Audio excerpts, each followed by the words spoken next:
What is going on, guys? It's Cortex here, and today I will be giving you guys a beginner's guide to playing Sage. So, practically, if you're new to the game and trying to learn how to play each agent, I will try to do a series on each agent, giving you guys the best possible way to play them if you are new. Every strategy or thing I say isn't the best, but it'll help you get better with them. So let's go ahead and get into the video. Alright, so the first thing you guys are going to want to do, and this is a must, you want to head over to your the in-game currency, okay? You want to go ahead and head in there. Want to go ahead and spend $100 on 11,000 Valorant points, and then you want to head into the store and buy whichever collection's on there. Guys, trust me, this works. This will improve your aim 100%.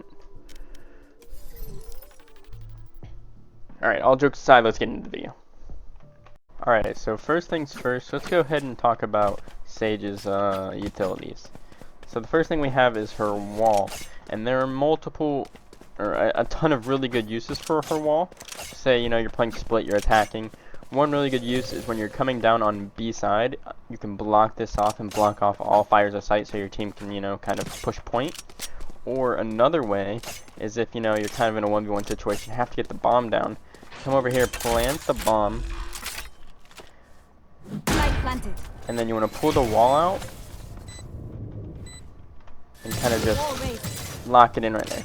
So now you're wasting a bunch of time, you know, with the gunfight, that even if they kill you, they still have to waste the time breaking the ice to get the defuse off, and chances are, with how much time they wasted, they probably won't have enough time to actually defuse the bomb. Alright, now let's talk about one of the biggest issues I actually see with people who play Sage, who main Sage. One of their biggest issues is they like to use their wall at the beginning of the round, which it's not necessarily a bad move, because it can kind of, you know, deny their entry from mid or wherever they're walling off.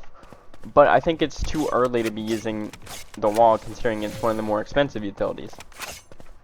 So I always recommend to use her slow orbs, you know, kind of just slow them down. Then they could, you know, choose not to go mid or rotate, and you still have your wall to use later in the round, which can be very helpful later if you want to block off an entire entry late round so they maybe can't play or plant or something.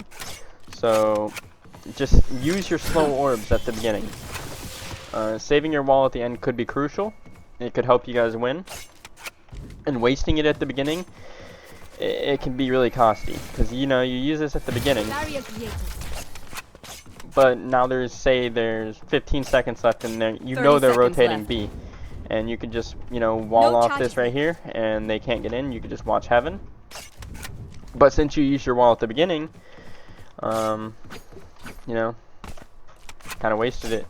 Now, an exception is if you know they're coming from mid and they're all mid, using the wall to cover yourself 10 seconds is left. A good use, because, you know, getting yourself taken out too early and now the wall is useless, you know. So use your slow orbs a lot more and save your walls. Now let's talk about her healing orb. Her healing orb is, there's not really much ways you can actually use it properly. Most people who play Sage are either really good team players or they're selfish players that just want to frag.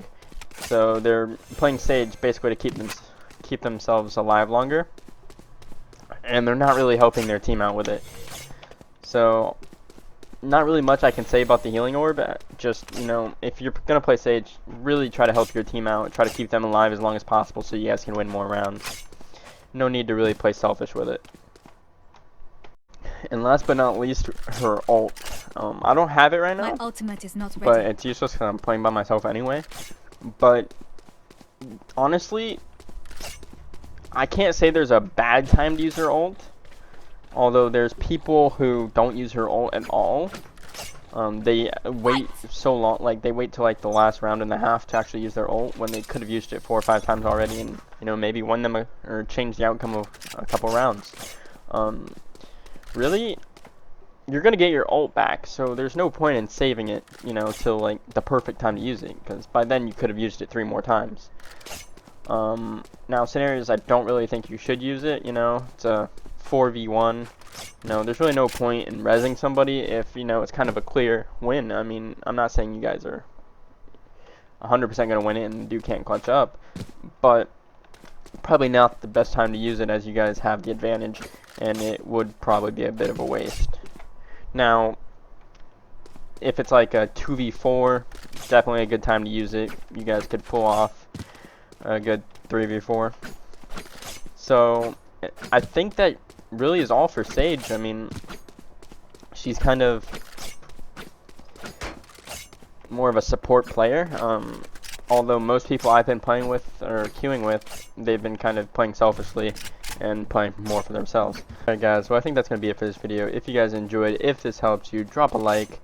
If there's something you want to see me do, go ahead and post a comment. I will look through those. I'll try to help you guys, you know, if you're new to the game, help you guys get better at this game. I will be doing more beginner guides on other agents, so you guys can, you know, if you're new, want to try to learn how to play them, I will do that. So, thank you guys for watching, and see you guys in the next video.